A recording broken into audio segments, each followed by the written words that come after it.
41 savol.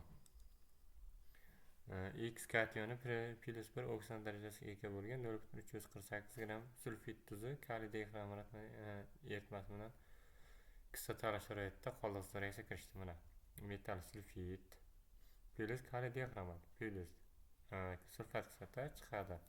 Mana bu sulfit, metal sulfidimiz metal sulfatga aylanib ketadi. Xrom o'zidan xrom sulfat, kaliy o'zidan kaliy sulfat chiqadi va 4 ta suv hosil bo'ladi.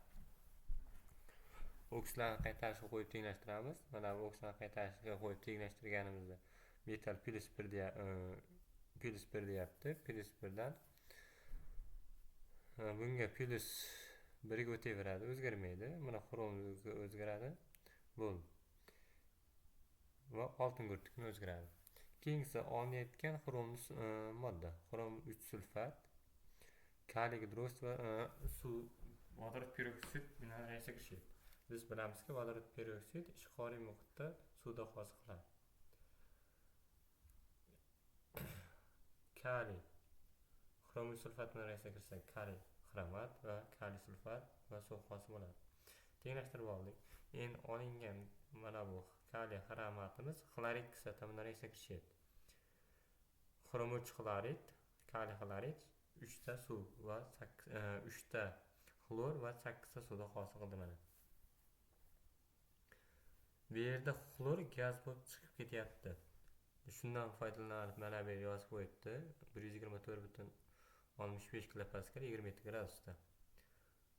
N teng PV taqsim RT formulasini qo'yamiz. 124,65 ko'paytirib 0,06 mana bu yerda 60 ml litr taqsim 8,31 mana 4 ni yo'q dek 8,31 ko'paytirilgan 300 hisoblaydigan bo'lsa 0,003 mol xlor kelib chiqadi ekan.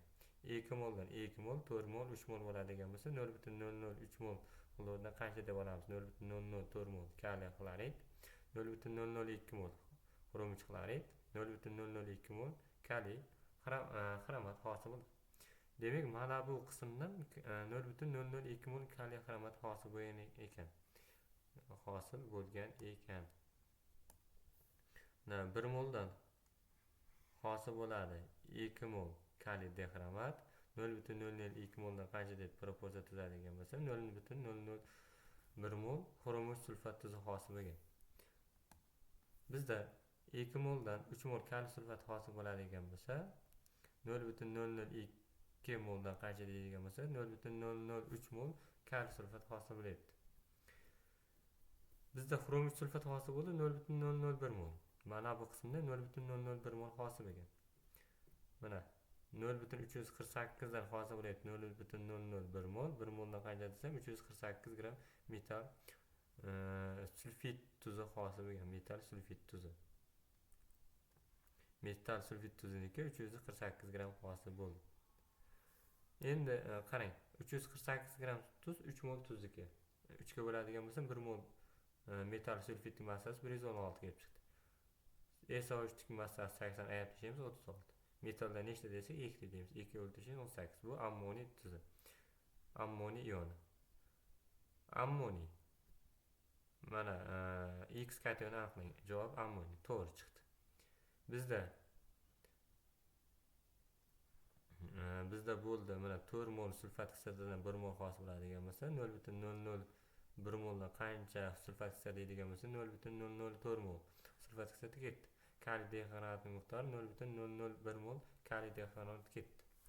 Bizda qiladigan ishimiz bu 0,1 molarlik edi. 0,1 litr edi. Ikkinchisining javobi ammoniy bo'ldi, uchinchisining javobi molda hajmga bo'laman. 0,001 dan 0,1 ga bo'ladigan bo'lsa 0,01 molar kaliy dixromat bo'lgan ekan. Ikkinchisi 0,004 mol mana sulfat kislotani 0,1 ga bo'ladigan bo'lsa 0,004 mol sulfat kislota. Ikkala molarlikni topib oldik. Mana to'g'ri chiqdi. Ikkala molarlik ham to'g'ri chiqdi. Keyingi qiladigan ishimiz nima? Keyingi qiladigan ishimiz mana aytib qo'yibdiki, eritmada qolgan kaliyli tuzdan massa bo'lish. Mana bu qismda qolganda 0,001 mol kaliy sulfat ortib qoldi. Mana bunda reaksiya kirishgani yo'q. Bu qismdan hosil bo'ldi 0,003 mol. Ikkalasini yig'indisi mana bu 0,004 mol kaliy sulfati hosil bo'ldi. Bizda mana bu yerda hosil bo'ldi 0,04 mol kaliy xlorid. 0,004 ni ko'paytiraman 74,5 ga, qo'shaman 0,004 ni 1 ko'paytiraman 174 ga kaliy sulfatining massasiga. Jami 0,994 gram kaliyli tuzlar bo'lyapti mana. Bo'lyapti. Bu ham to'g'ri. Xo'sh, oxirgi eritmada so'ng hosil bo'lgan eritmadagi tuzlar. Mana qarang, shu yerda tuzlar deyapti. Tuzlar degani uchun tuzlar metal sulfat. Oxirgi eritmada so'ng hosil bo'lgan tuzlar bilan